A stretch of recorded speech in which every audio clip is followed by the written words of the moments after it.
akkuman waadaa isiniif gale deebi'ee dhufeera kunoo. Nagaa jirtu akkam hordoftootaaf jaallattoota miidiyaa dirree barnoota nagaa keessanii. Nagaa koottanii waaqayyoof haa galatu. Egaa kun tuutoriyaalii koorsii Logic and Critical Thinking irratti afaan keessan afaan keenya afaan saba guddaa afaan Oromoo kennamaa jirudha. Tuutoriyaalii keenya kanaan ammoo kan wajjin ilaallu evaluating argumentiidha jechuudha. Argumentii gamaggamna jechuudha. Yaadattu ta'e paartiiwwan darban keessatti loojikiin primary goaliinsaa argumentii gamaggamuudha jennee turre miti. Hojiin loojikii jalqabatti argumentii gamaggamuudha jechuudha. Evaluating argument. Argumentii gaafa gamaggamuun egaa didactive argumentii kophaatti, inductive argumentii kophaatti gamaggamna jechuudha. Argumentii gosa lamatu jira jennee turre miti. Didactive argumentii jechuun argumentii akkamii akka ta'e ilaalleetu. Didactive argumentiin argumentii necessity reasoning jedhanne kun necessary reasoning jechuunis premising keenya true ta'e conclusioning keenya false ta'uu kan hin dandeenye yoo ta'e didactive argumentii jedhama jennee turre. Yookaan ammoo maqaa biraatiin necessary reasoning jechuudha. Inductive argumentiin ammoo premising keenya true ta'e yookaan sabrageessi keenya hundi true ta'e assume goone true ta'e jechuudha. Yoo conclusioning keenya probably true false ta'e yookaan ammoo probably yoo ta'e jechuunis false ta'uudhaaf probability qaba yoo ta'e carraa false ta'uu qaba yoo ta'e inductive argumentii ta'a inni suni. Isa sana paartii darbe keessatti ilaallee turre achi duubatti deebitanii ilaaluu hin dandeessu. Sirriitti hubachuu barbaadan yookaan warri ilaallee jiraatan jechuudha. Kanaaf egaa argumentii gaafa gamaggamnu maalii isaanii gamaggamna? Didactive argumentii gaafa gamaggamnu validity isaanii akkasumas soundness isaanii gamaggamna. Hubadhaa. Validity fi soundness kan gamaggamnu didactive argumentiidhaaf. Strength fi cogency ammoo gaafa haasofnu waa'ee maalii haasa'uu keenya beekna jechuudha. Waa'ee inductive argumentii haasa'aa jirra jechuudha. Naaf inductive argumentiin tokko strength isaa irratti hundaa'e yookaan strong ta'uu danda'a. Yookaan weak ta'uu danda'a. Strength isaa gaafa evaluate goonu jechuudha. Karaa biraa immoo inductive argumentiin tokko yookaan cogentii ta'a yookaan uncogentii ta'a. Maalii isaa gaafa laallu cogency isaatiin gaafa gamaggamnu. Validity isaatiin gaafa gamaggamnu didactive argumentiin tokko yookaan valid ta'a yookaan invalid ta'a. Soundness isaatiin gaafa gamaggamnu ammoo yookaan sound ta'a yookaan unsound ta'a. Bal'inaan laallaa ammas nafaana tura. Didactive argumentii egaa akkuma isiniin jedhe validity fi soundnessdhaan gamaggamnaa jechuudha. Valid didactive argumentii jechuun didactive argumentii akkamiiti? Valid didactive argumenties if the premises are assumed true, it is impossible for the conclusion to be false. Premisiiwwan yookaan sabrageessawwan tiruudha jettanii assume gootu. Tiruu ta'uu dhiisuu danda'a garuu assume gootu sin assumption jechuudha. Assume gootu tiruudha jettanii assume gootanii yoo conclusion yookaan guduunfaan keessan false ta'uu hin dandeenye valid ta'a jechuudha. It is impossible for the conclusion to be false. Naaf premisii keessan hunduma isaanii yookaan premisii tokkos yoo ta'e tiruudha jettanii assume gootanii kaataniitu yoo conclusionin keessan false ta'uu hin dandeenye didactive argumentii sun valididha jechuudha. Mee fakkeenyaaf isa paartii darbe keessatti ilaalleetti deebina. All philosophers are critical thinkers. Premisii jalqabaatti kuni assume godhaa tiruudhaadhaati. Garuu false ta'uu danda'a. Philosopheroonni hundi warri gad fageessanii yaadan ta'uu dhiisuu danda'u nun gashu assume goona tiruudha jechuudha. Premisii lammataan Socrates is a philosopher. Socrates philosopheridha. Kanas tiruudhaadhaatii assume godha. Amma conclusionii keessan bira deemaqa. Conclusioniin keessan falsii ta'uu danda'a moo hin danda'u waan jedhu laaltu. Falsii ta'uu hin danda'u taanaani validiidha. Falsii ta'uu danda'a taanaan garuu invalidiidha.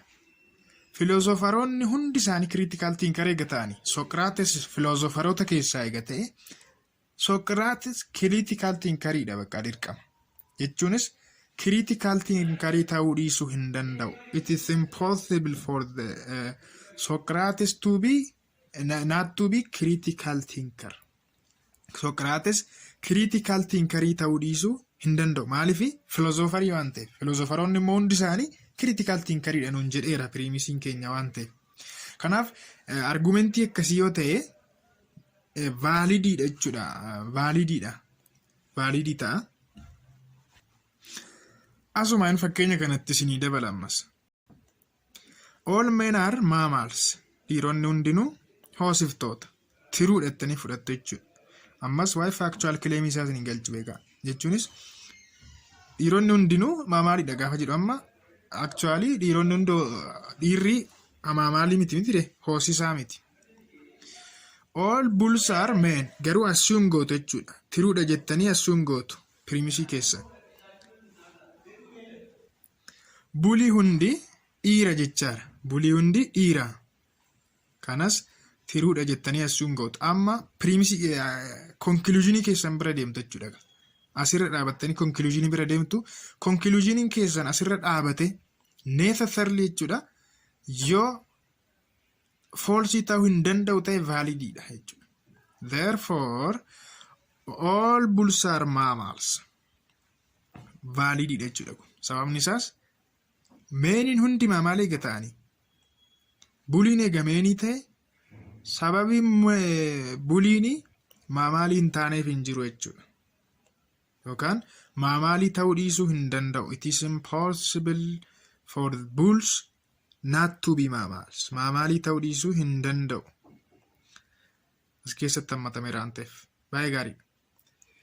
Conclusion follows the premises with strict necessity. Dirqama beeka dirqama hordofa jechuudha. Premisii hordofa conclusioniin keenya necessarily tiruudha jechuudha. Falsii ta'uu hin danda'u. Impossible for the conclusion to be false. Invalid deductive argument kan jennu ammoo argumentii akkamiiti? If the premises are assumed true, assumption assume gootu tiruudha jettanii assume gootu premisii jechuudha.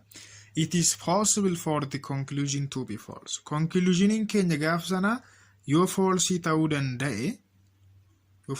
danda'e invalidiidha jechuudha. Laala hubadhaa akka inductive argumentii wajjin jalaa walitti hin buune.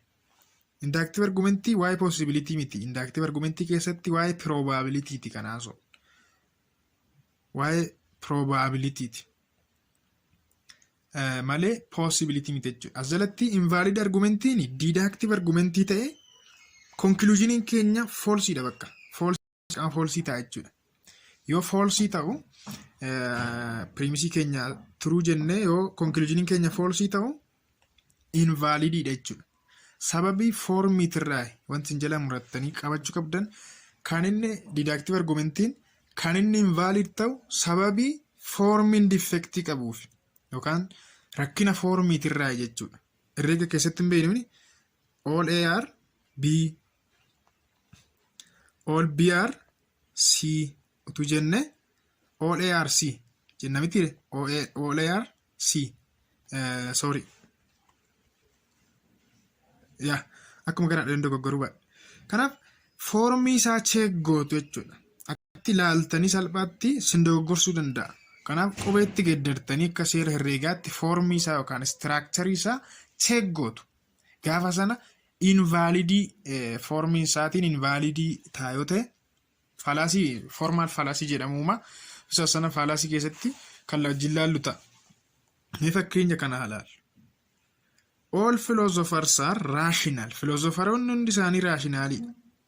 Assume tiruudha hidhaatii assume godha. Pirimisii jalqaba. Pirimisii lammaffaa keessatti Socrates was rational. Socrates rationalidha. Conclusionii keenya ilaala. Socrates was a philosopher. Maalitti beekna? Laala istiraakchariin isaa sirrii miti jechuudha laala. Sila maal ta'uu qabaata beektu? Isheen kuni piriimisii conclusioniin kun piriimisii lammataa ta'uu qabaatti turte. Iddoo kana utuu finne kan ammootu gad dabarsine ishee kan ammootu conclusionii goone vaalidii ta'a. Mee fakkeenyaaf laala. All philosophers are rational jedhaati piriimisii tokkodha sagan. Socrates was philosopher jedhaati piriimisii lamadha. Amma ka filoozofaroon hundi isaanii raashinaalii gataanii Socrates eega filoozofarii ta'e Socrates dirqama maal ta'a raashinaalii ta'a gaafa isa vaalidii ta'a ture jechuudha. Kanaaf ishee kanaan fakkeenyaaf A osoo jettanii kaatanii all AR B foormii isaatti geeddaruu qabaattu. Foormii isaatti geeddaruu qabaattu ol gaafa sana cheeggootu jechuudha. Cheeggoodhaati foormiin isaa sirrii ta'e vaalidii ta'a jechuudha. Kanaaf invalid deductive argument kan jennu deductive argument akkamiiti? If the premises are assumed true, premise keenya truudha jennee assume erga goone it is possible for the conclusion to be false. Conclusioniin keenya yoo false ta'uudha jechuudha. Kan inni uumamu defect yookaan errorii formiitirraa jechuudha. Baay'ee gaarii. Ammas deductive argumentii gamaggamaa jirra. Egaa deductive argumentii kan ittiin gamaggamnu validity fi maaliidhaan jenne soundnessdhaan jenneera. Validity isaa laallee xumurreerra jechuudha. Bal'istanii moojila keessanirra laaluu hin dandeessu. Puupsaa miti yoo ta'e. Amma soundness isaanii immoo gamaggamna. Soundness isaanii gamaggamna. A sound argument is deductive argument that is valid and has all true premises. Hubadhaa. Waa'ee soundness fi waa'ee validity gaafa haasofnu waa'ee deductive argumentii haasa'aa jiraachuu keenya beekuu qabaattu. Waa'ee deductive argumentii. Kanaaf sound argumentiidha kan jennu argumentiin tokko deductive argumentii ta'e yoo maal ta'edha? Yoo validii ta'edha. Tokko validii yoo ta'e. Lammaffaa yoo pirimisiin isaa hundinuu tiruu ta'anidha. Pirimisiin isaa hunduu yoo tiruu ta'e. Pirimisiin isaa keessaa tokko foolsii taanaan maal ta'a? Aansaawundii ta'a. Yookaan ammoo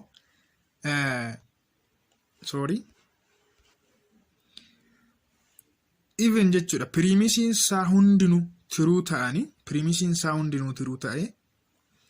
Yoo argumentiin sun invalid ta'e maalidha jechuudha? Unsoundidha. Kanaaf ulaagaa kana lamaan guutuu qabaata. Jala muree isinitti himaa sirriitti ilaala. Validii ta'uu qaba. Actually tiruu ta'uu qaba. Primisiin isaa jechuudha. Mee fakkeenyaaf isa duraanitti adeemnee al takka ilaallu. Amma inni kuni fakkeenyaaf kana validii jennee irra mitiire. Validiidha garuu pirimisiin isaa tiruu miti. Pirimisiin isaa lachanuu tiruu miti baay'ee akka carraasitti foolsiidha. Assume goone gaafa dura validity gaafa haasofnu assume goona beeka malee dirqama tiruu ta'uu hin qabu. Garuu soundii ta'uudhaaf actually tiruu ta'uu qabaata. Naaf oolmeen armaa maalsi kan jedhu kun foolsiidha amma. Foolsiidha jechuun dhiironni hoosiftoota miti. Saayinsiidha kuni. Akkasuma buliin immoo meenii miti. Nama miti jechuudha. Sangaan sangaadha. Kanaaf inni kun validii ta'urree jechuudha. Maal ta'uu hin dandeenye? Tiruu ta'uu hin dandeenye waan ta'eef saawundii ta'uu hin dandeenye jechuudha. Pirimisiin isaas hundinuu tiruu ta'uu qabaata. Saawundiidha jechuudhaaf jechuudha. Kanaaf wanti isin jala murtanii beekuu qabdan tokkoon isaa cabeennaan kana lamaan keessaa argumentiin sun unsound deductive argumentiidha jechuudha. Good. Amma immoo inductive argumentii gamaggamna. Inductive argumentii gaafa gamaggamnu strengthii isaa fi cogency isaa gamaggamna. Strengthii isaa fi cogency isaa gamaggamna jechuudha. Inni kun inductive argumentii mala ittiin gamaggamnudha. Strong inductive argument kan jennu inductive argumentii akkamiiti? If premises are assumed to be true, it is improbable for the conclusion to be false. Ilaala. Premisii tiruudha jennee assume goone kaanetu carraan conclusioniin keenya falsii ta'uu yoo improbabiliidha ta'e inni sun strongidha jechuudha. Strongidha. Kana jechuun maal jechuudha beektu? Primisiin keenya tiruudha jennee assume goona gaama. Dirqama tiruu ta'uu qaba hin jennu. Dirqama tiruu ta'uu kan qabu cogentiidhaan yoo gamaggamnudha. Cogensiidhaan yoo gamaggamnudha. As keessatti garuu assume goona tiruudha jennee assume goona. Carraan conclusion yookaan gudunfaan keenya falsii ta'uu dhiphaa yoo ta'e gaaf jennu 90 keessa 80 keessa fa'aa dhibbarraa jechuudha. Carraa dhiphaatu jira jechuudha. Conclusioniin keenya carraa falsii ta'uu carraa dhiphaa qaba. Gaafa sana strongii ta'a jechuudha. Ilaalaa fakkeenyaaf isa kana. This barrel contains 100 apples. Barmeeliin kun appilii meeqa qaba? 100 of keessaa qaba. Appilii 100 kana keessaa 80 apples selected at random were found test. 100 kana keessa 80 isaanii mi'aawudha testiidha. Kanaaf therefore probably all 100 apples are testy. Kun egaa strongidha jechuudha beekaa. Strongidha. Maaliifi 100 keessaa 80 isaanii check gooneerra. Meeqaan nafa 20 qofaan nama himidha. 80 isaanii eega check goone 80 isaanii mi'aa ta'uu isaanii erga barre probably hundi isaaniitu mi'aawudha gaaf jennu strongidha jechuudha. Kana jechuun mi'aawoo ta'uu dhiisuun isaanii improbabilidha. Carraa gadaanaadha jechuudha. It is improbable for the conclusion to be false. That means it is improbable for the rest 20 apples to be untesty. Kan mi'aawoo ta'uun isaanii improbabilidha. Conclusion follows probably from the premises. Kanaaf conclusioniin keenya premisii hordofee kan dhufu probabilidha jechuudha. Carraa probability guddaa qaba. Carraa ta'umsaa guddaa qaba jechuudha. 50 oli baay'ee probable gaaf jennu 50 oli yoo ta'e sanaa gadi taanaan improbabilidha bakka. 100 gaafa ta'u deductive ta'a waan ta'eef 100 hin ga'u garuu. Inductive argument gaaf jennu rangein isaas 100 fi meeqaa ol jira? 100 fi 1 ol jira. Gidduu kana keessa jiraachuu qabaata jechuudha. This barrel fakkeenyaaf immoo isa kana weak inni kun. Dura waa'ee weak ilaallu. Weak inductive argument jechuun argumentii akkamiiti? If the premises are assumed true, it is probable for the conclusion to be false. Premisii keenya tiruudha jennee assume goonee kaane carraan conclusioniin keenya falsii ta'uu bal'aa yoo ta'edha. Yookaan probable yoo ta'e jechuudha. Kana jechuun carraan conclusioniin keenya carraa falsii ta'uu qaba jechuudha. Carraa falsii ta'uu bal'aa qaba. Kana jechuun 100 keessaa 50 gadi jechuudha. Fakkeenyaaf 3 apples selected at this barrel contains 100 apples. Barmeeliin kuni appiliiwwan meeqa qaba? 100 of keessaa qaba. 100 kana keessaa namichi wayi randomly appilii 3 dhandhame. Appilii 3 dhandhamnaan sadan isaanii mi'aawoodha akka carraa. Kanaaf namichi kun gaafa conclude godhu maal jedhe? Probably all 100 apples are testy. Hundi isaanii 100 isaanii iyyuu maalidha? Mi'aawoodha jedhe conclude godha. Laala kan laalee ofii meeqa? 3 qofa 100 keessa. Saampiliin inni fayyadame baay'ee xiqqoodha jechuudha. Gaazawee saampiliin akkuma baay'achaa deemuun dabalaa deema strengisiinsa.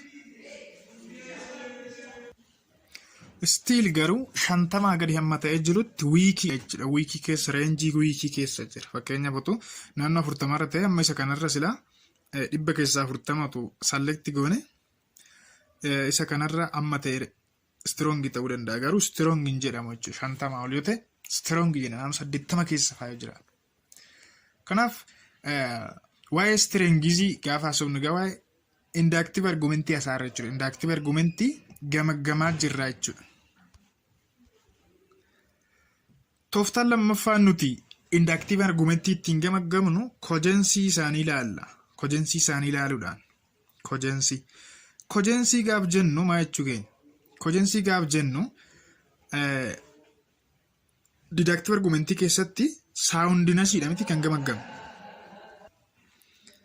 Kanaaf soundness is for deductive while cogency is for inductive. True false keessatti waan akkana fudhan dabalee. Soundness in deductive idhaaf, cogency ammoo inductive idhaaf, validity deductive idhaaf, strength ammoo inductive idhaaf. Egaa cogency gaafa jennu if yoo ulaagaa kana lamaan guuteedha inductive argumentiin tokko cogentidha kan jennu. Yoo ulaagaa armaan gadii kana guuteedha. Lamaan keessaa tokko cabsinaan yookaan lachuu isaanii cabsinaan garuu uncogentii ta'a jechuudha faallaanusa. Cogent argument is strong. Jalqaba strongii ta'uu qabaata. Carraan ta'umsaa sabal'aa ta'uu qaba yookaan ammoo it is improbable for the conclusion if we assumed all premises to be true. Premisiiwwan true jennee assume goone kaane conclusionin keenya falsii ta'uun carraan falsii ta'uu isaa improbable dha ta'e strongii jennee ture. Kanaaf tokko strongii ta'uu qabaata. Strongii ta'uu qofti gahaa miti. Premisiin saawunduu maal ta'uu qabaata? Sirrii dhugaa ta'uu qabaata. Actually tiruu ta'uu qabaata jechuudha. Tiruu ta'uu qabaata.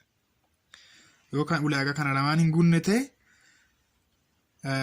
uncogentidha. Inni fakkeenya kana ilaalla. Nearly all lemons that have been tested were Thor. Therefore, nearly all lemons are Thor. Maa jechaadha? Loomii baay'ee dhandhame namichi kun. Loomii baay'ee dhandhame.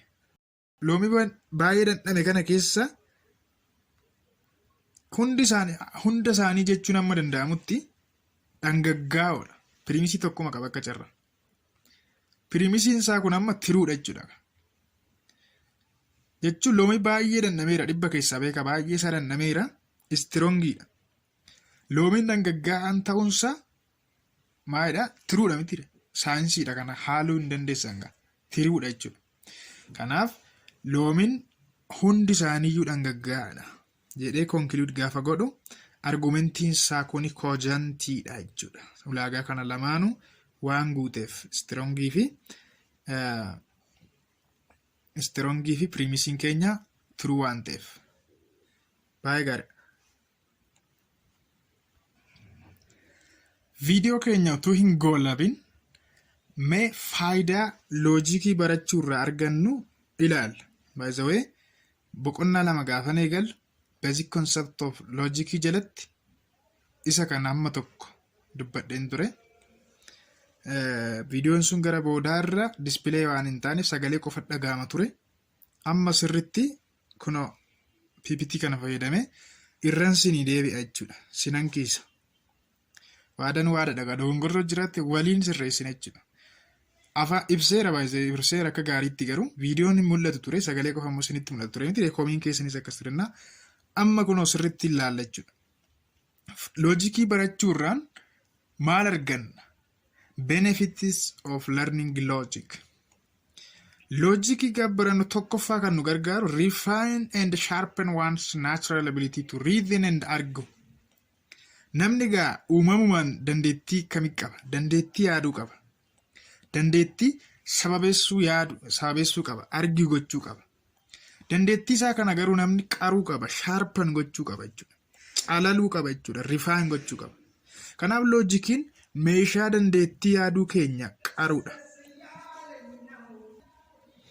Loojikiin dandeettii yaaduu keenya yookaan dandeettii sababeessuu keenya nuuf qaraa nuuf caalala jechuudha. Lammaffaa develop skill needed to evaluate and construct good arguments. Jechuunis dandeettii keenya dandeettii ittiin argumentii ijaarru. Argumentii akkamii? Argumentii gaarii. Construct ittiin goonu nuuf kennan yookaan nuuf guddisa. Lammaffaa immoo argumentii namaa akka evaluate goonu. argumentii namaa akka gamaggamnu jechuudha. Yaada namaa yookaan barreeffama namaa tokko akka gamaggamnu nu gargaara loojikii barachuun. Kan biraa develop skill needed to construct fallacy free arguments. Argumentiin keenya yookaan yaadni keenya fallacy free akka ta'u nu gargaara. Fallacy free gaaf jennu fallacy akka numne fallacy akka hin taane jechuudha. Gaafa haasofnu akka hin dogongorre dhiirarii akka hin uumne nu gargaara. Loojikiin dandeettii akkasiin nuuf guddisa develop nu godha jechuudha. Provides fundamental defense against the prejudiced and uncivilized attitudes. Argitanii the fundamental defense gaaf jennu jechuudha. Defense bu'uuraa bakka defense bu'uura poolisiiwwan ilaalchawwan hin qaroomne tokko jiru hawaasa keessa. Ilaalchawwan hin qaroomne fi ilaalcha nama qoodan ilaalcha hin bilchaanne jechuudha. Attituudiiwwan akkasiisan dura akka dhaaban nu gargaara loojikii barachuun jechuudha. Helps to distinguish good arguments from bad argument. By the way, yoo loojikii hin baranne ta'e argumentiin tokko gudiidha. Kun immoo baadiidha jennee distinguish gochuu yookaan adda baasuu hin dandeenye. Kanaaf loojikii barachuun argumentii gudii fi baadii, argumentii gaarii fi argumentii badaa akka adda baasnu nu gargaara jechuudha. Helps to identify confusion common logical errors. Logical error yookaan dogoggora loojikii ammoo asuunis ta'e barreessinu akka confusioniiwwan akkasii jechuudha. Yaadota bisaa namatti galan jiru isaan san akka adda baasnu nu gargaara. Keenya namni tokko gammoo haasa'u haasaan isaa qulqullina hin qabu ta'e confusionii qabu ta'e logical error qabu ta'e eessatti dogongore namni sun jennee ofii keenyaas yemmuu haasa'u eessattan dogongore akka jennee of gaafannu nu gargaara jechuudha. Loojikii barachuun enables us to disclose ill-conceived policies in the political sphere. Gaafa jiraannu biyya keessa jiraanna miti biyyi poolisii adda addaa baafti. Manni barumsaas ta'uu danda'a. Jecha soosaayitiin keessa jiraan poolisii adda addaa yookaan seera adda addaa baasa jechuudha. Poolisiiwwan sun ill-conceived dha yoo ta'e jechuunis poolisii hin taane seera nu madaalle seera nu miidhudha yoo ta'e akka dura dhaabannu nu gargaara. Disclose akka goonu akka itti morminu karaa maal ta'een karaa raashinaal ta'een argitaniire raashinaal ta'uudhaaf egaa loojikii barachuu qabaanna jechuudha. Identify and avoid common errors in reasoning. Adeemsa reasoningii yookaan adeemsa sababeessuu keessatti egaa namni dogongora uuma jechuudha. Common erroriitu yeroo baay'ee dogongora uumamantu jira. Kanaaf loojikii gaaf barannu dogongoroonni sun eessatti akka uumaman adda baafanna jechuudha. Ofii keenyaaf yeroo haasofnus ta'e namni immoo haa ta'u dogongora eessatti akka uume yookaan uumnee akka barru nu gargaara loojikii barachuun. Increasing confidence in our views in writing, speech, etc.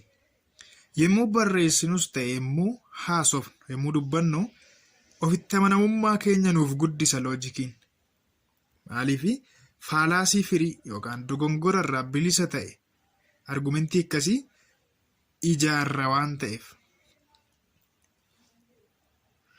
Helps us to become reasonable. Nama sababaawoo akka ta'an nun godha loojikiin. Sababaawoo hin jiran akkasumaan yeroo baay'ee keessumaa jechuudha. Sababima namni godheef waan tokko yeroo goonu jira. Waan namni jedhe duukaa yeroo girrisnu yeroo horiinu jira. Loojikii gaaf baranne garuu sababaawoo akka ta'an waan goonu hundumaa sababaan akka goonu nu gargaara. Improve the quality of argument we use. Qulqullina argumentii keenyaa nuuf fooyyessa nuuf improve godha loojikii barachuun. Laala namni uumamumaan argue gochuu yookaan reason gochuu hin danda'a. Abilitii dandeettii akkasii qabanam. Garuu improve nuuf godha loojikiin nuuf qaraa jennee miti asitti sharpen godha refine qaruu gaaf jennu waa'ee bareechuu isaaniiti bareechuu bakka hin jirani qeexxaa'u rifaan gaaf jennu immoo calaluu kan hin barbaachisne keessaa balleessu jechuudha. Kanaaf qulqullina argumentii keenyaa nuuf fooyyessa loojikii barachuun. Helps us to be critical thinker. Critical thinker akka taanu nu gargaara jechuudha. Nama gad fageessee yaadu, nama halaalatti yaadu, nama bakka critical thinker akka taanu xalqoo hassaabii jedhamti afaan Amaariffaatiin. Kan biraa enables us to think clearly and accurately. Laala yemmuma yaannullee jechuudha. Clearly akka yaannu qulqulleessinee jechuudha. Accurately sirreessinee akka yaannu nu gargaara loojikii barachuun. Karaa biraa loojikii barachuun decisionii mataa keenya manipulationii mataa keenya akka nuti secure goonuu fi akka nuti ijaarru nu gargaara. Bakka murtoo keenya akka baafnu jechuudha. Walumaa gala gooliin loojikii maalidha? Namoota akkamii oomishuudha yookaan produce gochuudha. Gooliin loojikii jechuudha. Namoota critical thinker ta'an, namoota rational ta'an, namoota reasonable ta'an akka oomishuu fi gooliin loojikii jechuudha. The overall goal of logic is to produce critical thinkers, rational and reasonable individuals. Walumaa gala tutoriyaaliin keenya irraa kana fakkaatti turte hamma yoonaatti waan nu faana turtaniif ulfaadha galatoomaa jechaa. YouTube chaanalii keenya miidiyaa dirree barnootaa warri subscribe gootanii maatiin taane subscribe ta'uu keessan dura check godhaati. Subscribe din taane taanaan subscribe godhaa, like, comment godhaa, share godhaa warra ilaallatu hundumaaf. Yaada immoo nuuf qooda yaadni keessan nu fayyada waan ta'eef ulfaadha galatoomaa. Paartii itti aanutti immoo wal argina. Nagaan naa tura. Bye bye.